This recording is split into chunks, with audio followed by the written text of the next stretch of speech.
Hello everyone. അപ്പോൾ ഇന്ന് ഞാൻ എന്തിനാണ് വീഡിയോ എടുക്കുന്നതെന്ന് വെച്ചാൽ ഇന്ന് നമ്മളെ വീട്ടിൽ ബീഫ് അച്ചാർ ഇടാൻ പോകും. അപ്പോൾ ഭാവിയിൽ നമുക്ക് ഉണ്ടാക്കണമെങ്കിൽ നമുക്ക് ഇതിൽ തന്നെ നോക്കിയാൽ മതി. പിന്നെ ഞാൻ ഓർക്കുന്നു ഷോർട്സ് ആയിട്ടും അത് ഇടാമെന്ന്. അതാകുമ്പോൾ ഓഫ് കോഴ്സ് നമ്മൾ കുക്കിംഗ് ഒക്കെ നോക്കുമ്പം ഷോർട്സ് ആണ്. ഞാനൊക്കെ നോർമലി ഷോർട്സ് ആണ് കൂടുതലും കാണുക. കാരണം ഒരു ഫുൾ ലെങ്ത് വീഡിയോ ഒന്നും കാണാനുള്ള ഒരു ഇതൊന്നും നമുക്ക് ആർക്കും ഇല്ല. പിന്നെ ഇത് ഞാൻ എന്തായാലും ഫുൾ വീഡിയോ ആയിട്ട് ഇടും. ചെറിയ ചെറിയ എല്ലാം എടുത്തിട്ട് തന്നെ ഇടും. പിന്നെ ഷോർട്സ് ആയിട്ടും കൂടി ഇടാൻ ഞാൻ ഓർക്കുന്നു. പിന്നെ ആർക്കെങ്കിലൊക്കെ വേണമെങ്കിൽ എടുത്ത് കാണാമല്ലോ. അപ്പോൾ ഞാനല്ല ഇടുന്നത്, അച്ചാർ ഇടുന്നത് ഇവിടെ അച്ഛനാണ്. നന്നായിട്ട് ഫുഡൊക്കെ ഉണ്ടാക്കും. അപ്പോൾ നമുക്ക് അച്ചാർ ഉണ്ടാക്കാം. പിന്നെ ഒരു കാര്യം എന്താ വെച്ചാൽ ഞാനിടുന്ന വീഡിയോസിനൊക്കെ 100 ആണോ 300 ആണോ 100 സംതിങ് ഒക്കെ 100 or 200 300 സംതിങ് വ്യൂസ് ഉണ്ട്. So thank you all. സംഭവം ആരും സബ്സ്ക്രൈബ് ചെയ്യാനാണ് കാണുന്നത്. എനിവേസ് ഈ 100 സംതിങ്ങും ഇത്ര ആൾക്കാരൊക്കെ വീഡിയോ ലൈക്ക് എന്തൊക്കെ പറഞ്ഞാലും ടൈമാണ് ഇരുന്ന് ഒരു വീഡിയോ കാണുമെന്ന് വെച്ചാൽ അതൊക്കെ ഭയങ്കര കാര്യമാണ് ഫോർ മീ. പിന്നെ എന്താണ് അത് തന്നെ. സോ വീഡിയോ കാണുന്ന എല്ലാവർക്കും ഹെർസ്ലേഷൻ താങ്ക്. എന്നുവെച്ചാൽ നമ്മൾ ജർമ്മൻ ഭാഷ നമ്മൾ പറയും thanks from bottom of my heart. Bottom of my heart അല്ല ഹാർട്ട്. എന്നെ എപ്പോഴും എൻ്റെ ഒരു ഫ്രണ്ട് തിരുത്താറുണ്ട്. ഹാർട്ട്. Okay, heart. സോ നമുക്കിനി അത് പോയി കാണാം. ഓക്കെ, അപ്പം നമുക്ക് വേണ്ടത് എന്തൊക്കെയാന്ന് വെച്ചാൽ 3 കിലോ ബീഫിന് 200 ഗ്രാം ഇഞ്ചി, 200 ഗ്രാം വെളുത്തുള്ളി, പിന്നെ ഇച്ചിരി കറിവേപ്പില, ഇതും 200 ഗ്രാം പച്ചമുളക്. അപ്പം പിന്നെ നമുക്ക് വേണ്ടത് മുളക് പൊടി, മഞ്ഞൾപ്പൊടി, ഇത് കാശ്മീരി മുളക് പൊടിയാണ്, പിന്നെ ഉലുവ, മീറ്റ് മസാല, അച്ചാർ പൊടി, പിന്നെ കടുക്. ഇത്രയും സാധനങ്ങളാണ് നമുക്ക് വേണ്ടത്. അപ്പോൾ ഫസ്റ്റ് നമ്മളിനി നമ്മുടെ ബീഫ് ബോയിൽ ചെയ്യാൻ പോവാണ്. അപ്പോൾ ബോയിൽ ചെയ്യാം. അപ്പോൾ നമ്മൾ നമ്മുടെ ബീഫ് മഞ്ഞൾപ്പൊടി, മുളക് പൊടി, ഉപ്പ്, ഇച്ചിരി മീറ്റ് മസാല ഇട്ട് നന്നായിട്ട് മിക്സ് ചെയ്ത് വെച്ചേക്കാണ്. ഇനി ഇത് ബോയിൽ ചെയ്യണം. അപ്പോൾ ഇവിടെ നമ്മുടെ ബീഫ് നന്നായിട്ട് വെന്ത് വന്നിട്ടുണ്ട്. ഇനി അത് നമ്മൾ ഫ്രൈ ചെയ്യാൻ പോവാണ്. നമ്മളിങ്ങനെ നന്നായിട്ട് ഫ്രൈ ചെയ്യണം അല്ലേ? കരിയാണ്ട് പാടില്ല. അതിന് മുമ്പ് എടുക്കണം. നല്ല ഫ്രൈ ആവുമ്പോൾ വെള്ളം പറ്റണം. ഇതിലുള്ള വെള്ളം പറ്റണം. വെള്ളം മൊത്തം പോകണം അല്ലേ? വെള്ളം പറ്റില്ലെങ്കിൽ ചൂട് കിട്ടും. ഇല്ലാന്ന് വറക്കേണ്ടത്. ഓയിലെന്ത് ഓയിലും എടുക്കാം. വെളിച്ചെണ്ണയിൽ വറുത്ത് കഴിഞ്ഞാൽ പെട്ടെന്ന് കേട് വരും, കളറിലടിക്കും. ഓയിലാകുമ്പോൾ പെട്ടെന്ന് അങ്ങനെ പോവില്ല. Oil sunflower ഓയിലാ?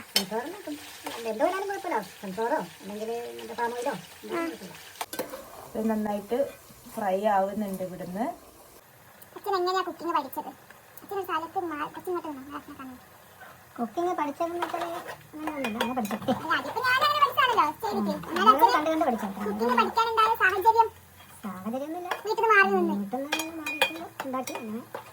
ഇൻട്രസ്റ്റ് വേണം. ഡെയിലി ഡ്യൂട്ടി ആകുമ്പോൾ കുക്കിംഗ് എന്ന് പറഞ്ഞ ഒരു കലയാണ്.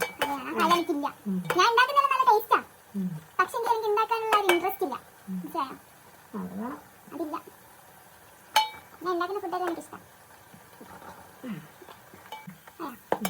സാധനം നന്നായിട്ട് ഫ്രൈ ആയിട്ടുണ്ട്.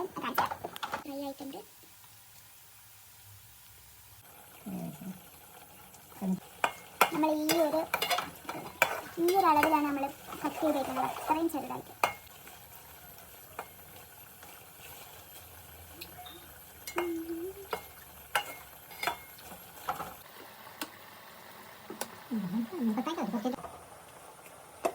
മൊത്തം ഈ കവള് നോക്കിയാ ഇങ്ങനെ തൂങ്ങി ജോലിയിലുള്ള ഞാനിരുന്നു. അച്ചാർ ഇഷ്ടമുള്ള ആൾക്കാരോട് എന്താ പറയാനുള്ളത്? എന്നെ പോലത്തെ അച്ചാർ പ്രേമികളോട്. അച്ചാർ അധികം കഴിക്കാൻ പാടില്ല. അധികം കഴിച്ചാൽ പ്രശ്നമാണ്, വേറെ കംപ്ലൈന്റ് ആണ്. ഞാൻ കുറച്ചേ കഴിക്കാറുള്ളൂ. ഞാൻ അച്ചാർ കഴിക്കുന്ന പോലെ ഒരാൾ കഴിക്കുകയാണെങ്കിൽ അൾസർ വന്ന് ഇതാകുന്ന ടൈം കഴിഞ്ഞില്ലേ അല്ലേ? കഴിക്കരുത്. എപ്പോൾ വരികയെന്ന് പറയാൻ പറ്റില്ലല്ലോ. ഞാൻ അച്ചാർ നല്ലോണം വെക്കുന്നതിന്റെ ബുദ്ധിമുട്ട് ഇടയ്ക്ക് എനിക്ക് വരുത്തുണ്ട്. പിന്നെ പ്രശ്നം നമ്മൾ കുറേ ഒരു വല്ലതും കഴിച്ചു കഴിഞ്ഞാൽ വയറ്റുന്നൊരു കച്ചറായിരിക്കും. എല്ലാവരും അച്ചാർ കുറച്ച് മാത്രം ചോറിൻ്റെ കൂടെ കഴിക്കുക. കുറച്ച് ഒന്നുകൂടെ ഉണ്ട് മുപ്പത്തിമൂന്നുണ്ട് അതില്ല ഉണക്ക ചെമ്മീൻ അത് ഇടുന്നുണ്ടോ? ഞാൻ നാരങ്ങ അച്ചാർ ഉണ്ടാക്കിയില്ല. ഞാൻ എൻ്റെ രാവിലെ അച്ഛനെ കുക്ക് ചെയ്യുമ്പോൾ മടുക്കലുണ്ടോ? അതാണ് ഒരു പ്രത്യേക ഇൻട്രസ്റ്റ് വേണം. നമ്മൾ ലാസ്റ്റ് ഭാഗം കൂടി ഇടാൻ പോക്കാം അല്ലേ? ഇല്ല ഇല്ല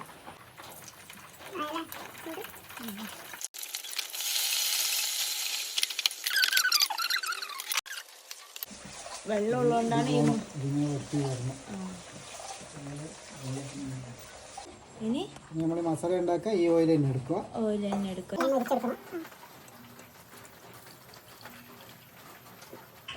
പച്ചമുളകാണ് തെറിക്കും. മിക്കവാറും ഞാൻ എൻ്റെ മുഖത്തിൻ്റെ മൊത്തം പാടെടുക്കും.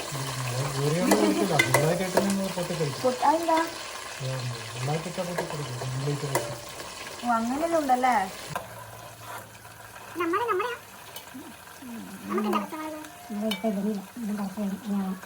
നമുക്കിവിടെ ചെറിയ കൃഷി ഉണ്ടല്ലോ സാർ. അത് നമുക്ക് എന്തെങ്കിലും പയറുണ്ട്. ഇപ്പം പയറേ ഉള്ളൂ, മഴയായുണ്ട്. നോർമലി പക്ഷെ അമ്മ ഇന്നൊരു ഇത്ര സൈസിലുള്ള വെള്ളരിക്ക മഞ്ഞ ഉണ്ടാക്കുന്ന നമുക്ക് എന്തെങ്കിലും ഉണ്ട്. അപ്പൊ വെള്ളരിക്കുണ്ട്, മുളകുണ്ട്, പിന്നെ സാധാരണ മുളക്, വെള്ളരി, പയറ്, ചീര, പടവലം, കൈപ്പക്ക ഇതെല്ലാം ഇടുന്നുണ്ട്. നമ്മളതിൻ്റെ ഇതെല്ലാം വെള്ളം വെളിഞ്ഞു വരും. പച്ചമുളകിനകത്ത് വെള്ളം ഉണ്ടാവില്ല. അതൊക്കെ ഒന്ന് ഇതായിരുന്നെങ്കിൽ പച്ച പോയിട്ട് വെള്ള കളറുണ്ട്. ഇതിലുള്ള കളറുണ്ട്. അതുപോലെ നല്ല വെള്ളം.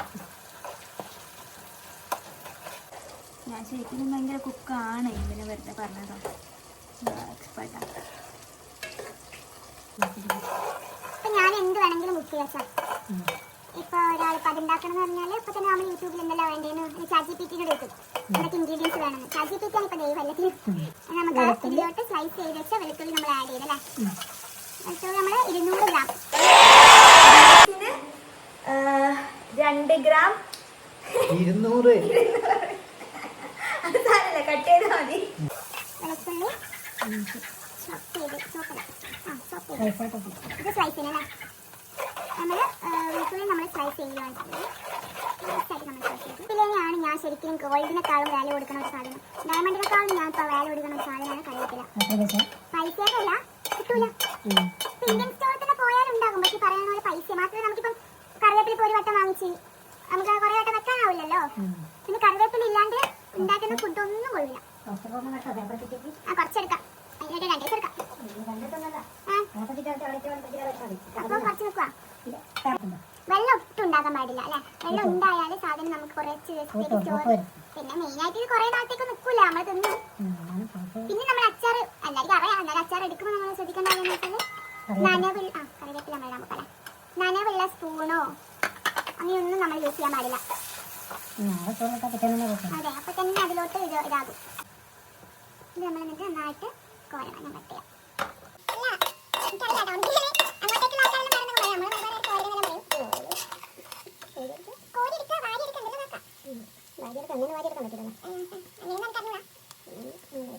നമ്മൾ കടുക്. ഓ, ഇത് ഞാൻ ആലോചിച്ച് ഇതും കൂടെ കഴിഞ്ഞത് ഭയങ്കര വലിയ പ്രോസസ്സാണ്. നമ്മൾ കടുക് ഇത്തിരി പൊട്ടിക്കണം. നേരെ എൻ്റെ കണ്ണിലോട്ട് കുറച്ച് ഇടുക. ബീഫ് ആയതുകൊണ്ട് കുറച്ചെല്ലാം കൂടുതലിട്ട കഴിപ്പ് വരും അല്ലേ?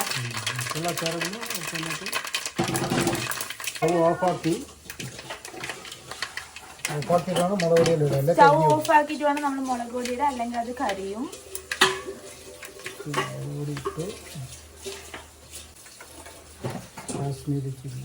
കാശ്മീരി മുളക് പൊടി, മഞ്ഞപ്പൊടി, ശരിക്കും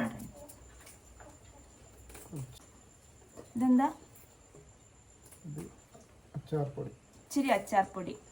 കുറേ ആൾക്കാർ അച്ചാറിടുമ്പോൾ അച്ചാർപ്പൊടി യൂസ് ചെയ്യൂല, പക്ഷെ അച്ചാർപ്പൊടി ഉണ്ടെങ്കിൽ നല്ലതാണല്ലേ? ഇച്ചിരി മീറ്റ് മസാല, മീറ്റിന്റെ അച്ചാറായതുകൊണ്ട് നമ്മൾ ഇച്ചിരി മീറ്റ് മസാല ഇടുന്നുണ്ട്. പിന്നെ എന്നാ കഴിഞ്ഞ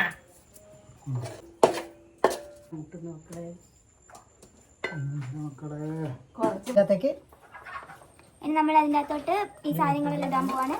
ഒന്ന് കത്തിക്കാം.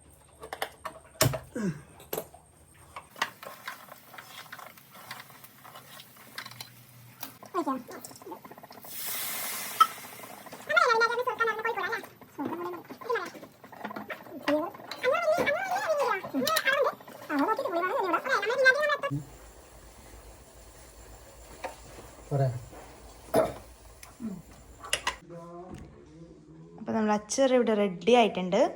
നമ്മൾ വേഗം തന്നെ അത് വേറൊരു പാത്രത്തിലോട്ട് മാറ്റി. ബിക്കോസ് അലുമിനിയവും വിനാഗിരിയും ഒത്തിരി സമയം ഇങ്ങനെ നിൽക്കുന്നത് ശരിയില്ല, അത് കൊള്ളൂല.